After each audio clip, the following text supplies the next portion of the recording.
Boa tarde. Hoje é quinta-feira, 9 de novembro de 2023. Estamos novamente reunidos no grupo de conjuntura.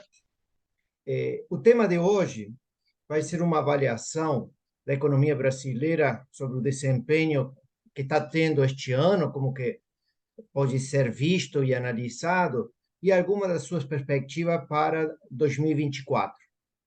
Para tratar o tema, Caio Prates aqui está presente conosco, e ele basicamente nos apresentará os principais problemas ou desafios que podemos ter este ano e especialmente o ano que vem na economia brasileira. Caio, por favor, então. Obrigado, Lixa. Bem, no podcast de hoje, o que eu vou fazer é alguns comentários sobre esse cenário que me parece bem mais desafiador para a economia brasileira em 2024, em comparação com o que acabou prevalecendo em 2023, que acabou sendo um cenário que viabilizou um desempenho da economia surpreendentemente bom, né, com o crescimento do PIB bem acima e inflação bem abaixo do que se esperava no início do ano.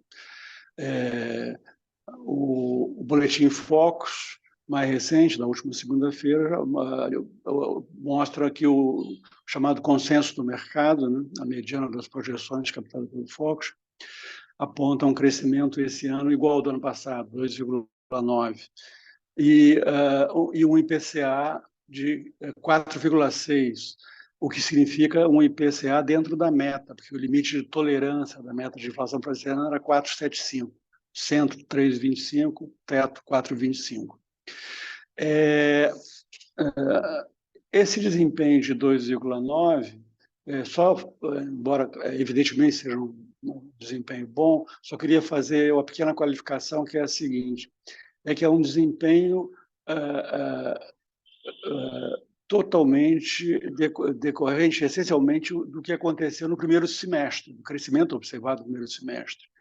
Essa projeção do Focus de 2,9% de crescimento, ela tem implícita um PIB trimestral médio no segundo semestre menor do que o PIB do segundo trimestre. Então, o terceiro e quarto trimestre teriam uma média de PIB inferior ao segundo. No caso de estagnação na margem, aí nós ficaríamos mais próximos das projeções mais otimistas, que seria o PIB médio do segundo semestre igual ao PIB do segundo trimestre, daria um crescimento de 3,1%, que, aliás, é um cenário que ainda me parece o mais provável. Eu não vou tratar disso agora, porque não tenho tempo, mas eu vou retomar esse tema quando a gente comentar o desempenho do PIB no terceiro trimestre, que vai ser divulgado pelo IBGE no início de dezembro. Em relação ao ano que vem, o que o Boletim Focus apresenta como chamado consenso de mercado é uma desaceleração significativa do crescimento para 1,5%, e ainda uma queda mais modesta, mas ainda uma nova queda da inflação para 3,9%. Então,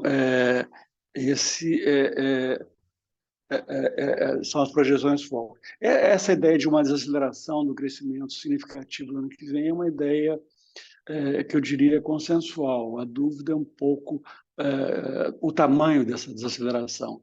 Mesmo se a gente pegar a ponta das projeções mais otimistas, por exemplo, a projeção da Secretaria de Política Econômica do Ministério da Fazenda, que dá um crescimento para esse ano de 3,2%, ela aponta para o ano que vem um crescimento de 2,3%. E se a gente pega a maioria dos analistas, os mais conhecidos e tal, a gente vê que, de um modo geral, para o ano que vem, as projeções estão variando no intervalo entre 1 e 2, um intervalo até relativamente amplo, mas coerente com esse 1,5 que o Focus está divulgando, que, aliás, também é a projeção do FMI para o ano que vem. O FMI está com 3,1 para esse ano, um pouco que eu acho mais provável, e 1,5 para o ano que vem. Bem, em relação ao desempenho de 2023, a grande surpresa é que, a despeito de uma política monetária fortemente restritiva e de condições financeiras muito apertadas, com juros futuros muito elevados, a economia ainda vai crescer aí em torno de 3. Quer dizer, essa é a grande surpresa. E a razão disso está claramente no forte impacto expansionista de fatores não afetados pelas condições restritivas, financeiras restritivas desse ano. Fatores que mais do que compensaram o impacto contracionista dessas condições financeiras apertadas. A questão que se coloca, evidentemente, para 2024 é que o impacto desses fatores que eu já vou comentar, expansionistas, que passaram, digamos, ao largo do aperto monetário, o impacto expansionista vai ser muitíssimo menor, muito mais modesto. Em princípio, isso poderia ser compensado do ponto de vista do crescimento com um afrouxamento muito significativo, um afrouxamento grande das condições financeiras, da política monetária e das condições financeiras de modo geral. Só que esse não é o cenário, esse afrouxamento muito grande é um cenário que eu diria bastante improvável. Certamente teremos uma continuidade, aí, pelo menos durante algum tempo, da queda que está em curso da taxa Selic, mas ela ainda deve chegar no final do ano que vem num nível bastante restritivo. E as condições financeiras refletidas na curva de juros futuros, né, vão continuar, tudo indica, em níveis, em 2024, bastante desfavoráveis para a atividade econômica. E os juros futuros exercem uma grande influência sobre o comportamento do PIB. Para deixar isso tudo mais claro, eu vou primeiro destacar de forma muito sintética esses fatores de expansão da atividade econômica nesse ano e por que sua contribuição para o crescimento vai ser muito mais modesta no ano que vem, e em seguida comentar essas dificuldades para que se tenha esse afrouxamento das condições financeiras no ano que vem, que seria requerido para manter um desempenho, um crescimento maior do PIB. Entre os fatores de expansão da atividade econômica nesse ano, eu destacaria principalmente 3. Né? Primeiro, o crescimento extraordinário da agropecuária, vem sendo estimado entre 14% e 15% nesse ano, e esse crescimento, vendo o PIB pela lógica da oferta, ele transbordou, contribuiu positivamente para o desempenho de serviços, pela ótica da demanda, ele tem muito a ver, teve uma influência direta no excelente desempenho das exportações em volume nesse ano, e também contribuiu para o aumento do consumo das famílias, através do espraiamento na economia do efeito da renda alta da renda alta da agropecuária. Esse foi, então, o primeiro fator. O segundo foi o fortíssimo estímulo fiscal, sobretudo via expansão do gasto público.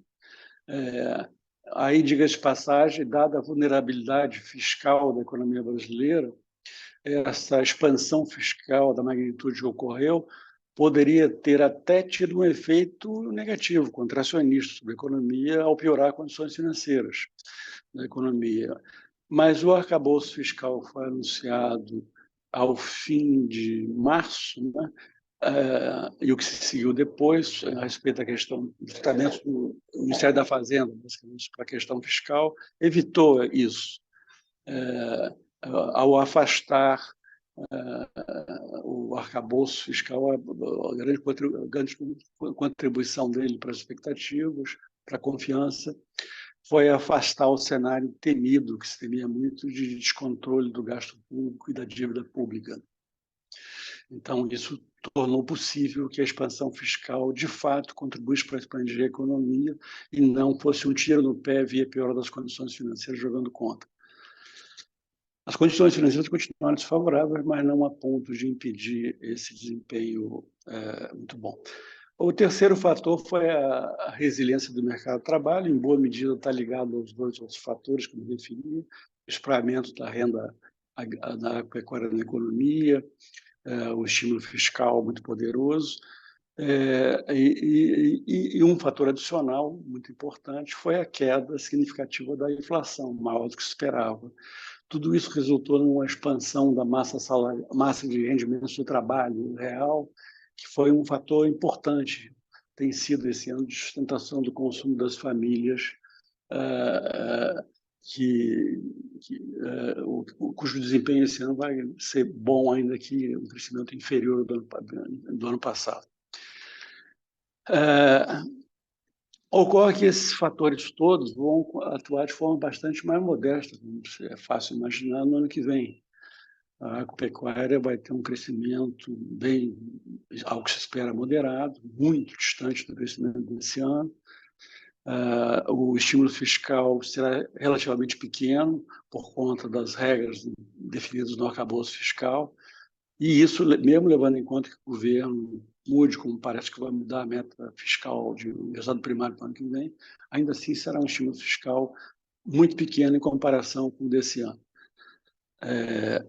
E em relação ao mercado de trabalho, um fator importante que eu queria chamar a atenção é que a gente tem visto nos últimos anos, e voltou a ocorrer esse ano, um crescimento da população ocupada muito acima do crescimento da população economicamente ativa da PEA. A contraface disso é exatamente a redução da taxa de desemprego. A taxa de desemprego ocorre exatamente quando a população ocupada cresce mais do que a PEA. Só que isso tem limites, e a tendência é que essa diferença de crescimento entre população ocupada e PEA não possa prosseguir. O dado que saiu no fim de outubro do IBGE já mostra uma taxa de desemprego de 7,7%, e é improvável que a continuidade de um crescimento da população ocupada acima da PEA não acabe se traduzindo já no ano que vem em pressões inflacionárias que tornariam a desinflação de serviços, sobretudo, mais difícil, sendo que a desinflação de serviços é uma variável-chave para essa nova rodada de desinflação projetada para o ano que vem. Por fim, resta avaliar se haverá ou não espaço para um afrouxamento muito grande das condições financeiras, que seria essencial para um desempenho melhor da atividade econômica. E aí eu acho que não há muitas razões para otimismo, na verdade. Um primeiro aspecto a destacar sobre esse ponto é o seguinte: quando se compara a curva de juros atual com a curva de juros que se tinha no momento, na véspera, né, imediatamente antes do anúncio pelo Banco Central do início do corte da Selic, que foi anunciada na noite de 2 de agosto. Então, a última curva de juros que eu tomei como referência é a curva de juros em 2 de agosto, portanto, imediatamente antes do início do ciclo de corte da Selic. Quando a gente compara a situação atual da curva de juros, a gente vai ver que, tirando os juros mais curtos, em particular o juro de 1 ano, que precifica a taxa Selic média no horizonte de 12 meses, essa é a única taxa que hoje está menor do que estava lá antes do início do ciclo dos juros. Todas as demais taxas estão maiores, taxas de juros. E mais do que isso, elas não só subiram, como houve uma mudança significativa da inclinação para pior, para cima, tensão positiva, da curva de juros, indicando juros mais longos, bem acima dos juros mais curtos. Isso tudo significa que os prêmios de risco implícitos na curva de juros subiram nos últimos meses, nesse mesmo momento que a Selic vem sendo reduzido, de agosto para cá. E é exatamente o contrário de que vinha ocorrendo no final de março, quando o Fernando Haddad anunciou o arcabouço fiscal, as linhas gerais dele, até o início de agosto, onde houve uma redução significativa de prêmios de risco naquele período. A gente teve agora, curiosamente, em pleno período de redução da Selic, o reverso disso. O problema é que uma curva de juros, como está, com juros elevados e inclinação positiva, juros mais longos, mais curtos, atua por diferentes canais contra a atividade econômica,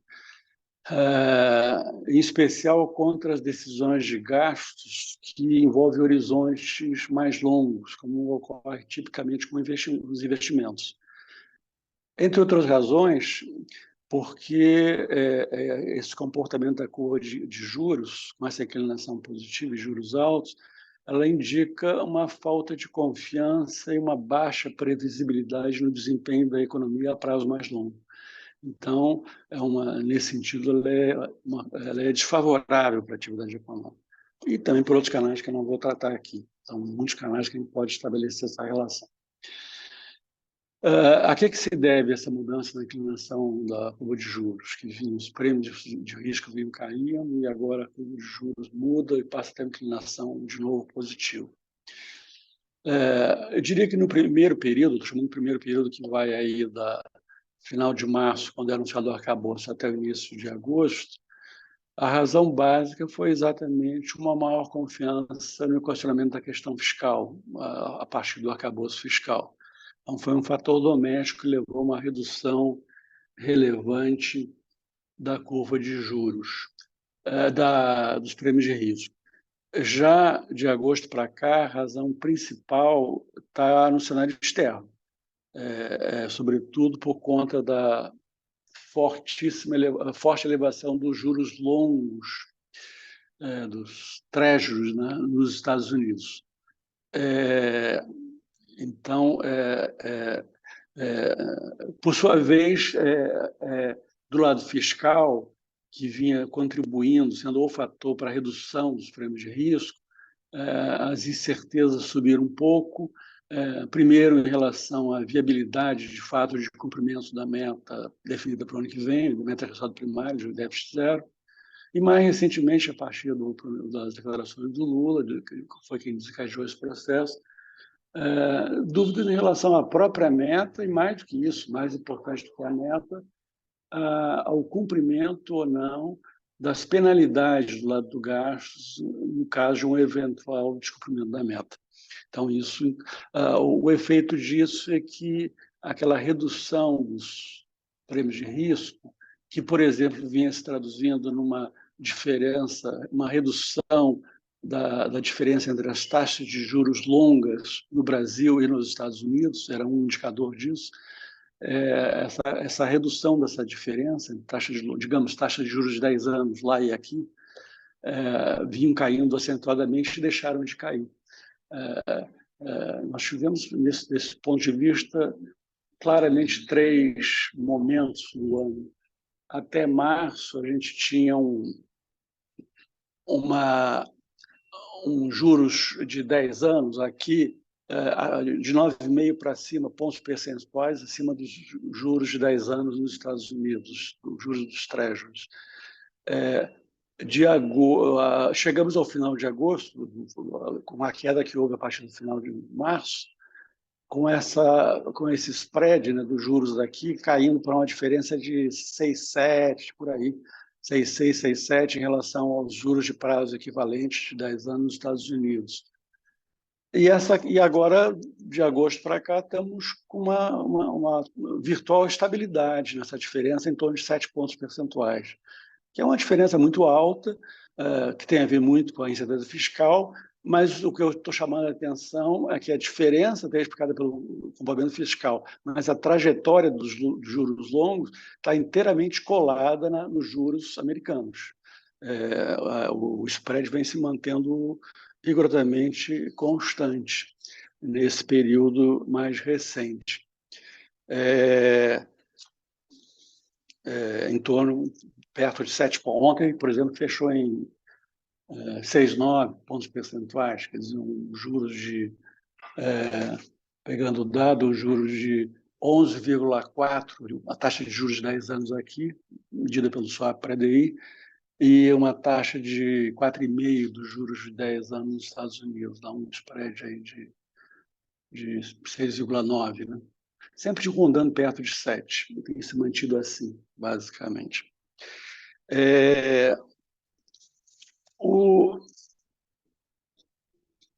Em síntese, para encerrar, né, que eu queria destacar é que a curva de juros, o comportamento dela vai ser uma variável-chave para o crescimento, ainda mais nesse contexto em que esses fatores específicos que atuam esse ano vão ser muito menos relevantes no ano que vem para impulsionar a economia.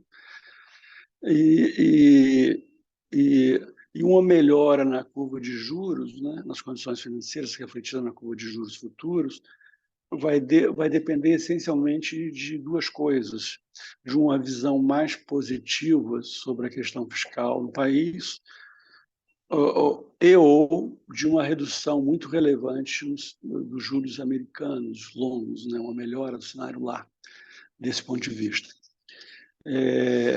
Em relação à questão fiscal, eu acho muito pouco provável que ocorra essa melhora da confiança dos investidores. Diria até que, infelizmente, o mais provável é o contrário, que haja alguma frustração com o desempenho fiscal e que isso até piore. Isso a ver, mas eu diria que a possibilidade de melhora das expectativas em relação ao fiscal durante o ano que vem eu acho remota. Não é zero, mas é remota. Em relação aos juros longos nos Estados Unidos, aí para acabar mesmo, eu diria que, apesar de ter havido uma melhora relevante na última semana, os juros americanos de 10 anos dos Treasuries caíram de 4,9 para 4,5, que não é detalhe, em uma semana. Mas isso não me parece ser o início de um processo sustentável de queda. Me parece mais uma flutuação aí que vem ocorrendo em função da percepção a cada momento do cenário da economia americana. A percepção dominante, me parece, entre os analistas, continua sendo de que os juros vão permanecer altos, lá, os juros longos, principalmente a eles, durante um tempo prolongado. E provavelmente não antes do início do segundo semestre a gente poderá ter uma queda mais sustentável desses juros. Então, em suma, fechando, a gente tem um quadro onde o ano que vem a gente vai ter condições financeiras, ao que tudo indica, diversas para a atividade econômica, para o crescimento, e sem os fatores, vamos chamar exógenos, a política monetária restritiva, as condições financeiras apertadas que favoreceram muito o crescimento esse ano. Então, é um cenário de desaceleração do crescimento, me parece inevitável. Para quanto é difícil dizer hoje, à primeira vista, me parece que a projeção 1,5, que está do Focus e a do FMI também, me parece razoável, mas ainda é muito prematuro falar sobre isso. Fico por aqui, Luiz. Tá ok. Bom, o Caio apresentou um conjunto de temas, não? Uma interpretação muito instigante, tá? Nós vamos continuar acompanhando esse tema, como ele destacou no início, no começo de dezembro será divulgado o PIB do terceiro trimestre e a gente fará uma reavaliação, como sempre fazemos, não? Uma análise conjunta tanto de todo o grupo de conjuntura para discutir um pouco tanto o desempenho que o Caio analisou para 2023 quanto para as perspectivas de 2024. Tá? Agradeço a todos vocês a atenção e ter compartilhado conosco a apresentação do Caio. Um abraço a todos.